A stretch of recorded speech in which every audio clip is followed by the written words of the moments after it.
बशेऊं याद रखो असी आजाद आयूं दुनिया में असी आजाद आयूं असी कंहिंजा बि गुलाम न आयूं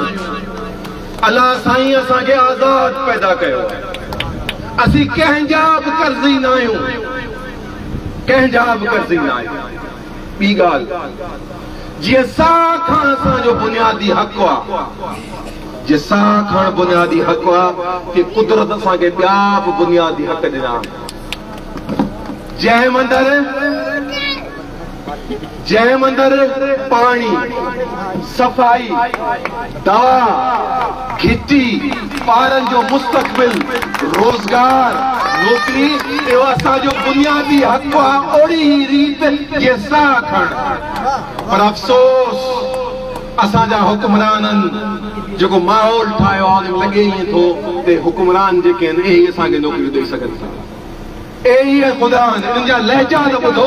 जंहिंमें तकीरूं कनि था घणो करे आया हूंदा जेको अचण वारा हुजनि तकीरूं ॿुधजो ऐं पोइ पुराणा किताब खणी पढ़जो त हिननि जे लहजनि में ऐं पुराणे दौर जे फिरौन यज़ीद जे लहजे में को फ़र्क़ु आहे पंहिंजे पाण खे ख़ुदा था सम्झनि पंहिंजे पाण खे ख़ुदा था सम्झनि कल्ह त मुफ्ती मौलाना मलिक असद सिकंदर साहब त फतवा ॾेई छॾी कि त ख़ुदा ई फर्ज़ आहे तव्हांजे मथां पीपी खे वोट ॾियण हाणे इन जूं ॿ शयूं थी सघनि थियूं मलिक साहब पाण ई जी वज़ाहत ॾे त मलिक साहब छा वली आहे पाण या मुफ्ती आहे या छा आहे जंहिं बुनियाद ते हुन ॾिनी आहे आऊं त चवां थो आऊं त ॻाल्हि ई हिकिड़ी थो कयां आऊं फतवा कोन थो ॾियां आऊं ॻाल्हि ई हिकिड़ी थो कयां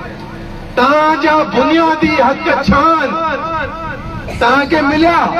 तव्हांखे सफ़ाई मिली हींअर टाउन कमेटी मंझंदि में छा थी रहियो आहे ॿुधण थो अचे त पालनि जा पघार खाई था वञनि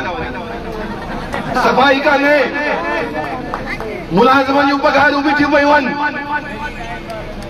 हालत वञी इहा बची आहे कराची खां कश्मीर ताईं पूरी सिंध खे खपायो अथनि ऐं वरी चवनि था टे भार खटे वरी चवनि था हिकु ॿियो वेरो वारी खटायो असीं हीअं करे छॾंदासीं बाबा आसमान खे केरु आसमाईंदो आहे तव्हां त ॿेड़ी ॿोड़े छॾी सिंध जी जॾहिं सिंध जी विरहांगी कई वई हुई त कंहिं जशन मल्हाया हुआ 2012 में सिंध जा 2 टुकर कया हुआ पीपुल्स पार्टी उन खां पोइ कंहिं जशन मल्हाया हुआ ॿी ॻाल्हि वोट छा आहे इहो ॿुधो जेके रिकॉर्ड कयो पिया या शइ वरी हलायो ॿियनि खे ॿुधायो वोट पन्ने ते ठपे हणण जो नालो न आहे वोट ज़ामिन पवण जो नालो आहे रब जे साम्हूं ज़ामिन पवण जो नालो आहे तव्हां जेॾीमहिल वञी अकेले में ठपो था हणो त तव्हां या शाहिदी था ॾियो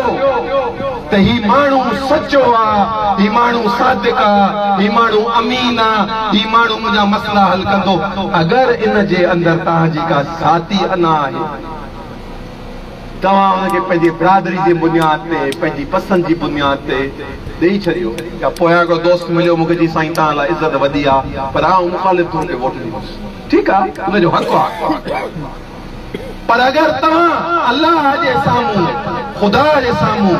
ज़ामिन ग़लति माण्हू जा पओ था त पोइ अलाह साईं खे को फ़र्क़ु कोन थो पए तव्हांजी क़िस्मत ख़राब थी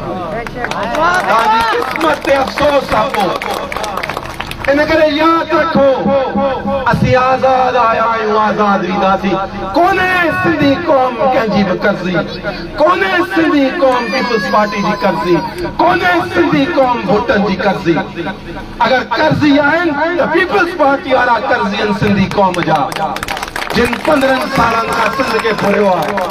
जिन 15 सालनि खां सिंध खे लुटियो आहे इन करे महिरबानी करे 8 फरवरी ते निकिरो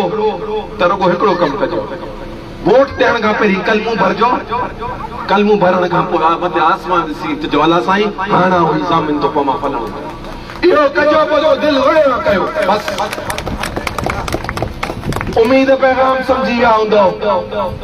पंहिंजे आवाज़ लाइ उथो वोट कंहिं तंज़ीम जो न आहे वोट तव्हांजे मासूम बचनि जो आहे वोट तव्हांजे मुस्तक़बिल जो आहे वोट सिंध जो आहे जीअं मुंहिंजो रहबर साईं जीअं साईं